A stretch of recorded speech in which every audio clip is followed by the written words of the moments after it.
I wish I could stress to you how much the world is actually made up and socially constructed. I think it's a really interesting idea that we think that the world is very rigid and very sort of set in place. And I'm a big believer that the fact that there actually are these sort of structures in place.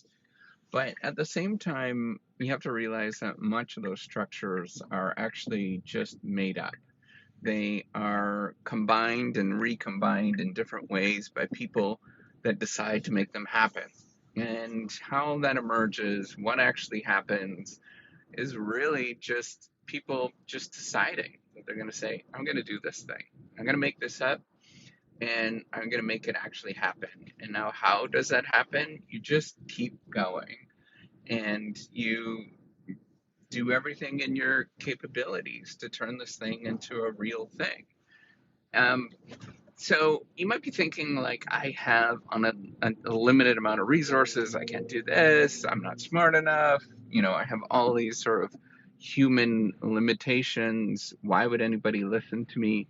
All those things are very real, and they're very much part of what it means to be human. But everybody else that has ever made anything up that has done this has also had the same feelings that you're actually having.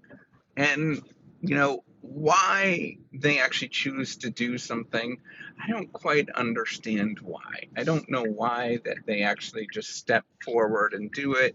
Maybe there is a number of combinations of the right moments and right times and right influences in different ways to encourage them to sort of tip to the next thing. But um, I just want to encourage you and let you know that all of those other people that have done something that that have changed the world or that seems scary or you're like, why the heck would that actually happen? They all have the same feelings and same experiences that you're going to go through and that you're feeling right now. So if I can do one thing, it's just give you some encouragement and let you know that you could take those steps forward no matter what. And you might be thinking, I don't have time for this. Well, figure out a way to make time for it. And there's all sorts of ways that you make time for it. The amount of time that you sit around in a given day that you're not doing something, or that you're daydreaming, or that maybe you're having a conversation with somebody else, you can turn that into something that is cool. Why not just have a conversation with somebody and turn that into something? Turn it into actually something where it is what you always wanted to do. And the problem is you probably don't know what you want to do. It's not clear, but that's okay, right? You kind of make it up as you go. And as you iterate and you try and you pursue something, it changes. It morphs into something that is a more tangible. Because why would you know what you really wanted to know, or that actually how something works in the first place? You haven't even started. It is just completely all made up. And you don't know what the world is actually going to give you or what you can actually take away from the world. So, you know, what you need to do is just start, get going, pursue that thing, try one more time, and just keep going with it. So what if you've spent 30 years or 40 years or 50 years doing something and it seems silly now, right? Like that, whatever. I mean, at least you tried. At least you tried. And like it is something that was the thing that you wanted to do. And I look around and I see all sorts of people in this world, from very sophisticated, la-di-da people to people that are just ordinary.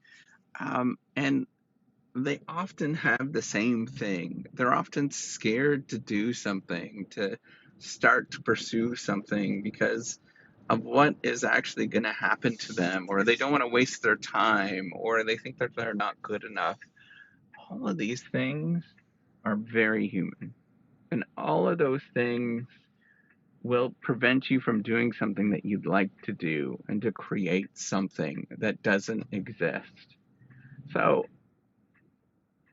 I wish the world would know that the things in this world that we think are the most valuable, or the things that we think are the that are unique or that are special, they're all been made up. They're all just made up things, and the reason why we think that they're valuable or special or whatever is because everybody else thinks the same thing. So why not be the person that actually creates something and does something and just makes it up and sees what actually is going to happen?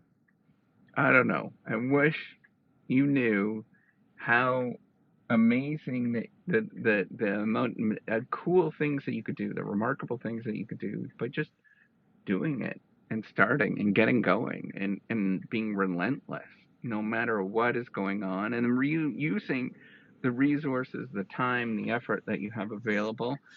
And when you don't have it available, just being okay with yourself of saying, okay, that's all I could do today. That is completely fine. We'll try something else another day. I don't know. There's just so much we could do and so much we can change if we actually wanted to do it and get started with it. Why not start?